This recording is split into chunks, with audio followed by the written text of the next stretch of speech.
je vais vous donner un nouvel outil qui me servira à être plus léger.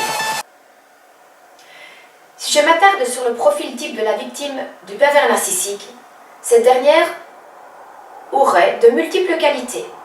Vous savez que ces individus toxiques ne choisissent pas leurs victimes au hasard. Elles doivent avoir, comme je vous l'ai dit, toute une panoplie de qualités, être dotées de talent, de sensibilité hors du commun. Et cela fait de nous des êtres surdoués comme nous appellent les professionnels, bien que je n'aime pas ce terme qui, étymologiquement parlant, ne me semble pas approprié. Soit, le sujet de ce jour n'est pas le profil de la victime idéale du pervers narcissique, nous en reparlerons plus tard. Cependant, même si nous sommes tous différents, il y a une propension chez nous à viser l'excellence, à toujours faire bien, faire mieux, à faire en sorte que tout soit parfait. Pourquoi?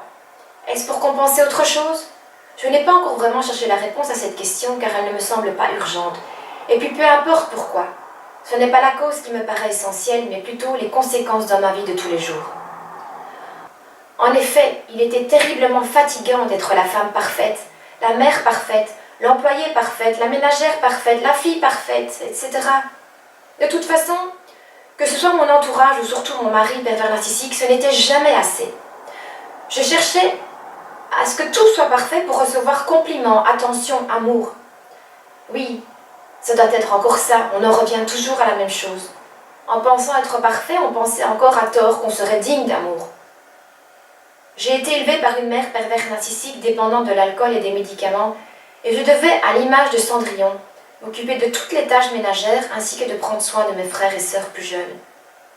À 10 ans, par exemple, je devais repasser le linge de 8 personnes car nous étions une famille de 6 enfants. Inutile de vous dire que je ne repasse plus jamais depuis ce jour, tellement j'étais dégoûtée. J'ai trouvé une autre solution.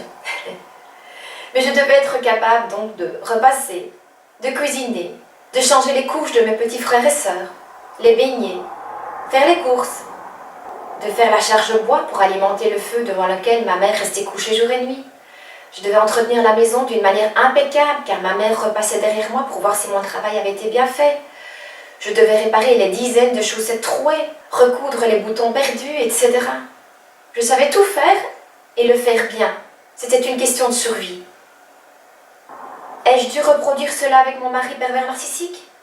Faire tout bien pour ne pas qu'il me dévalorise? Avez-vous eu ce sentiment d'être parfait pour qu'il vous aime plus et vous dénigre moins?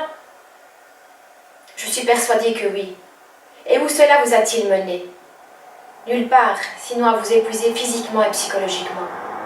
Alors moi je peux vous le dire, depuis le départ de mon pervers narcissique, je ne suis plus aussi maniaque et par conséquent plus aussi stressée. Nous ne sommes pas parfaits car nous sommes humains tout simplement.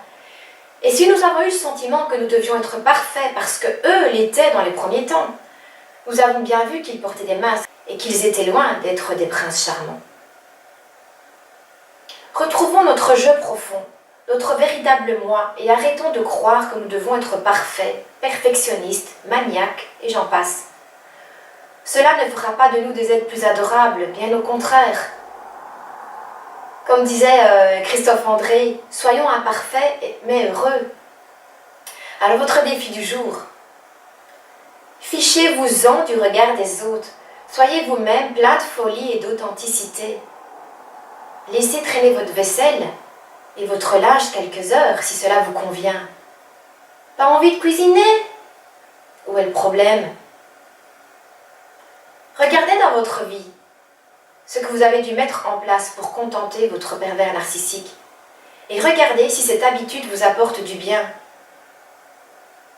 N'est-ce pas quelque chose d'aliénant, qui vous ennuie outre mesure ou qui n'est pas indispensable? Coupez les liens avec ces mauvaises croyances et ces pensées parasites. Prenez enfin le temps de vivre et de penser à vous. Le ménage, ça peut attendre. Allez, je compte sur vous, hein. Mettez bien ça en pratique. Vous allez voir comme votre vie va changer. On se retrouve pour une prochaine capsule. À bientôt. Ciao, ciao.